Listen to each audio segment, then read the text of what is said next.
আরে স্যার কি এগুলা? বাচ্চারা এগুলো হলো পাওয়ার ড্রিঙ্ক। ও আচ্ছা। আর হ্যাঁ শোনো, এর মধ্যে যে কোনো একটাতেই সুপার পাওয়ার আছে আর বাকিগুলাই যে কোনো কিছু হতে পারে। আরে স্যার তাহলে এখন আমরা কি করব? এর মধ্যে যে কোনো একটা খেয়ে নাও, না হলে এটা ফেটে যাবে। বল্টু প্রথমে তুই ট্রাই কর। ওকে ঠিক আছে স্যার। আরে বল্টু তাড়াতাড়ি খেয়ে নে। আরে স্যার বল্টুর সাথে এটা কি হলো? আরে বান্টি এখন আর ওকে ফিরানো যাবে না। আরে স্যার এটা কি বলছেন? হ্যাঁ বান্টি এখন তুই একটা ট্রাই কর। আরে না স্যার আমি এই ড্রিঙ্ক খাবো না। আরে বান্টি তুই যদি এই ড্রিঙ্ক না খাস তাহলেও আমাদের স্কুলকে ধ্বংস করে দিবে। ঠিক আছে স্যার তাহলে ট্রাই করছি।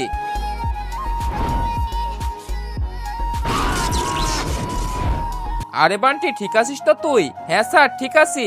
আচ্ছা তাহলে এখন তোর সুপার পাওয়ার এসেছে নাকি ট্রাই কর। ঠিক আছে স্যার, তার আগে তুমি যদি ইন্ডিয়ান হও তাহলে লাইক করো, আর যদি বাংলাদেশি হও তাহলে লাইক সাবস্ক্রাইব দুইটাই করো, আর কমেন্টে তুমি যে দেশের সে দেশের পতাকাটা দিয়ে যাও। আরে বান্টি এটা কি করলি তুই?